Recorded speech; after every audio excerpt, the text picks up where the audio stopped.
Hello everyone. I just wanted to hop on today just to talk about something that's been in the press quite a bit just recently. I don't know how many people have seen it, but I know I've had a couple of people ask me about it, so I thought I'd just hop on and just kind of give my take on it really. So it's kind of been billed in the press as photographers versus vicars.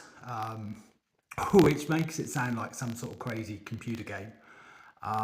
But long and short of it, what it is there's been a bit of a mixed messaging in a lot of churches over the last few years, and it does feel like it's been getting worse.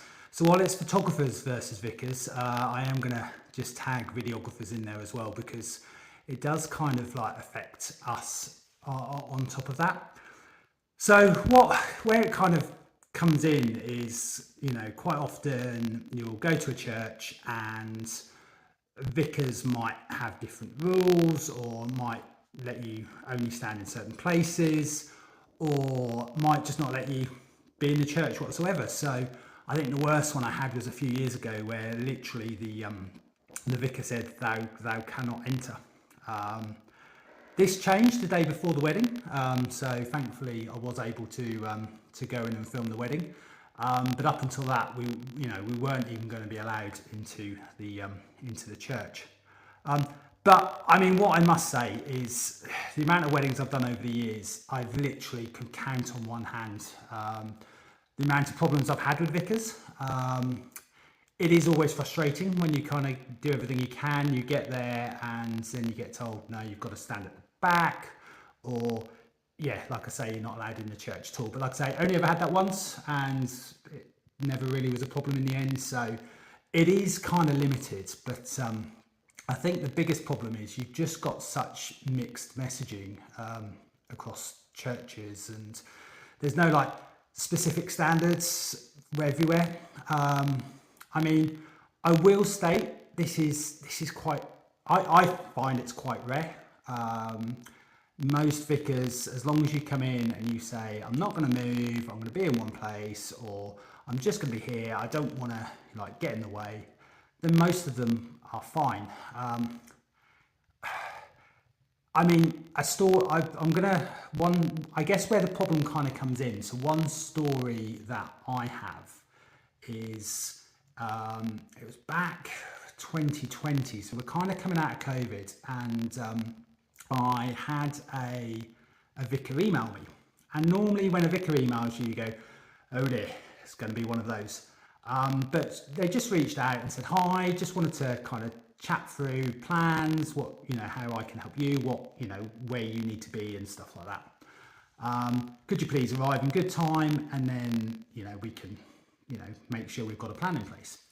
So did all that, arrived in good time, and was allowed to be wherever I wanted to be, as long as I stayed in one place. I set up my regular camera at the back, I stood at the front, no issues whatsoever. And then we got to the end of the ceremony and all was good.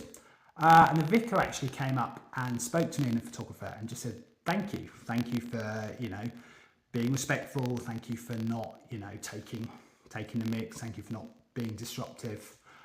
We said, oh, that's fine, that's, for me, that's what it's all about. The last thing I want to do is be in your face on your wedding day. But what had happened, and she then said, this is actually my first wedding, and in all my training I was told, do not let photographers be at the front, do not let videographers be at the front, because they just get in the way and they're all terrible, blah blah blah. So thank you for proving that wrong. And that just made me kind of stop and go, hang on, if we're letting one person's bad experience, and I will admit, I've also, as a videographer, I've seen both sides. I've seen, for every vicar I've seen be abrupt, I've also seen photographers like right over vicars' shoulders, getting far too close, getting in the way. So I understand where these issues come in.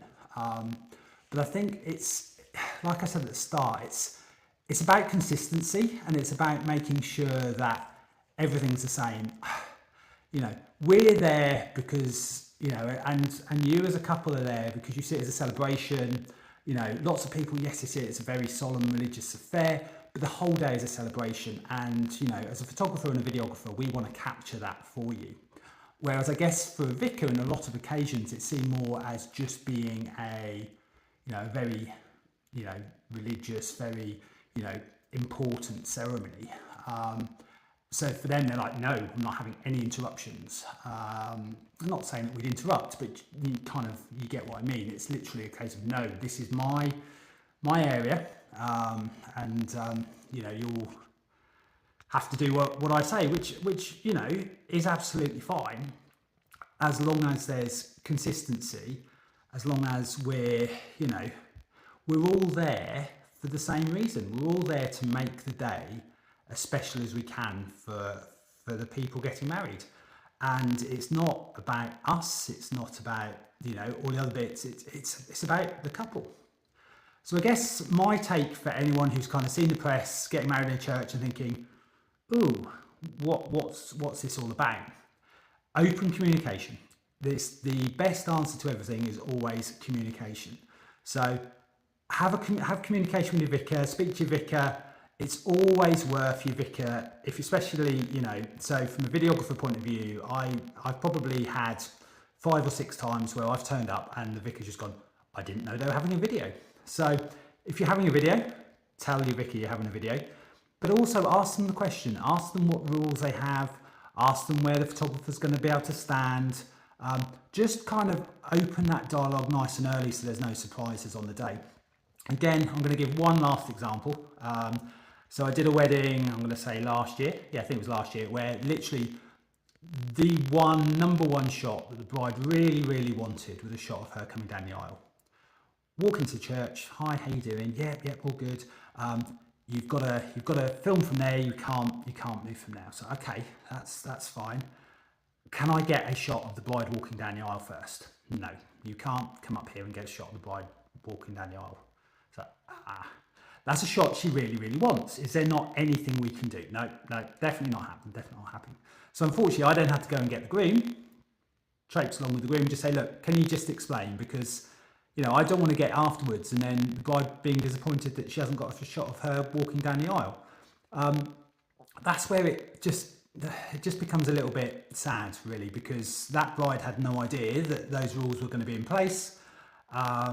And for that reason, something that she had her heart set on, she wasn't able to get. I mean, we got some lovely stuff. They had an amazing day and it wouldn't have spoilt it in the least. But I think having that conversation nice and early, having a good understanding of what your vicar will or won't allow, is well worth doing. And certainly, you know, that would be my recommendation. Have your conversations nice and early. As per the petition and stuff like that, personally, I haven't signed it. However, I do, you know, support the fact that there does need to be some form of open communication. There does need to be some form of consistency, because we all just need to work together, because we're all there for the most important thing, which is you guys on your wedding day. Cool.